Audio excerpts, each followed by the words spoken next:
Alors aujourd'hui, on se penche sur l'approche vraiment particulière de la soprano Fatma Saïd, sur le lead allemand.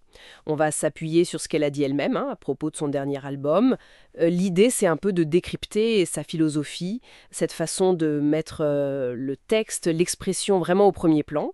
Parfois, ça bouscule un peu l'idée qu'on se fait de la pure beauté vocale, on va dire, et on va voir comment ces choix, même instrumentaux, tout ça, ça sert sa vision. Oui, exactement.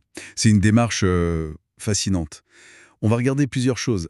Cette primauté qu'elle donne aux mots, presque au parler. Et puis, des choix audacieux comme la harpe, c'est pas commun. Sa façon aussi d'incarner des personnages, parfois très complexes, et puis bien sûr, l'importance des musiciens avec qui elle travaille. Alors, commençons par ça, ce point clé. Le mot d'abord, presque avant la note, on pourrait dire. Fatma Saïd, elle recherche une qualité proche de la parole. Elle va même jusqu'à transposer des œuvres, c'est-à-dire changer la tonalité, quoi, pour être dans une tessiture où sa voix sonne, disons, plus naturelle, plus directe, plutôt que de chercher absolument le brillant dans l'aigu. Hmm. Et attention, c'est un vrai choix artistique, hein. C'est pas du tout pour masquer une faiblesse technique ou quoi. Prenons l'exemple du Hexenlied de Mendelssohn. C'est assez frappant. Là, elle assume des risques vocaux, une certaine, une rugosité peut-être, pour vraiment incarner la sorcière, avec intensité. C'est vraiment pour servir le drame du texte. C'est un pari quand même audacieux, surtout dans ce répertoire où on attend souvent une perfection très très lisse. Ah oui, tout à fait. Et d'ailleurs, ça contraste avec d'autres pièces. Pensez à Der Tod und das Mädchen de Schubert. Là, la beauté de la ligne, la pureté du son, une stabilité technique sans faille, c'est presque indissociable de l'émotion. Le défi est pas le même, disons. Alors un autre choix qui sort un peu des sentiers battus, la harpe. Pour accompagner des leaders de Brahms comme Hof Dempsey, elle explique qu'elle cherche la vulnérabilité de cet instrument. Et puis sa capacité à dessiner les arpèges, l'atmosphère un peu aquatique que Brahms voulait. Et apparemment, ce sont des arrangements complètement inédits. Oui, et ce choix de la harpe pour Brahms, c'est intéressant, notamment dans Nartigale, pour évoquer le rossignol. C'est pas juste pittoresque, quoi. Ça défie un peu l'habitude qu'on a d'entendre systématiquement le piano dans le lead. Ça nous force à réécouter, à redécouvrir la texture même de ce romantisme.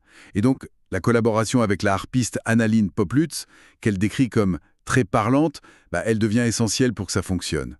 Cette idée de collaboration, ça a l'air vraiment central chez elle. On le voit aussi dans son interprétation de In der Fremde de Schumann. Elle le fait avec le contre-ténor Tim Mead.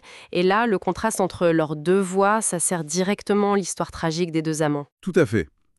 Et cette approche, très axée sur le texte et la collaboration, elle atteint peut-être un sommet avec Der Zwerg de Schubert. Là, c'est un sacré défi. Une femme qui chante cette pièce, traditionnellement pour voix d'homme. Elle incarne trois voix, le narrateur, le roi, l'arelle, avec des couleurs vocales bien distinctes. Elle explore vraiment la complexité du personnage du nain, qui est à la fois meurtrier et pitoyable. Et c'est là que le soutien du pianiste Malcolm Martineau est crucial. Il comprend, il appuie cette lecture très théâtrale, où chaque mot a son poids.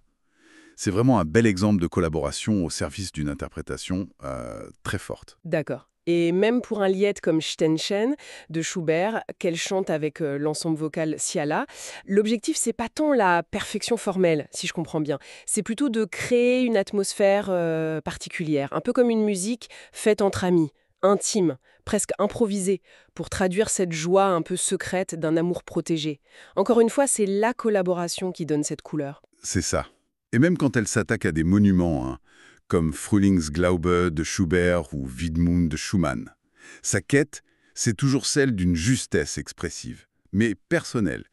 Trouver la bonne tonalité pour sa voix de femme, chercher le ton juste pour chaque mot. C'est sa manière à elle de renouveler l'écoute de ses œuvres qu'on croit connaître par cœur, de se les approprier en fait. Bon, alors, si on essaye de résumer un peu tout ça, on voit se dessiner une démarche vraiment cohérente chez Fatma Saïd. Une lecture qui part d'abord du texte, une expressivité qui assume les aspérités si ça sert le sens, des choix d'instruments audacieux, signifiants, et puis des collaborations très fortes, basées sur une vision artistique qu'elle partage avec ses partenaires. Tout ça, au final, pour rendre ces leaders incroyablement vivants, personnels. Ça nous amène peut-être à une réflexion un peu plus large, non? Comment est-ce que l'exploration audacieuse d'un interprète, que ce soit par des choix d'instruments inattendus ou une focalisation si intense sur le texte, comment est-ce que ça peut nous faire redécouvrir des œuvres qu'on pensait connaître sur le bout des doigts? Et quelle est la place, ou quelle devrait être la place, de cette subjectivité pleinement assumée dans la musique classique aujourd'hui? C'est une question ouverte qui mérite sans doute qu'on y réfléchisse un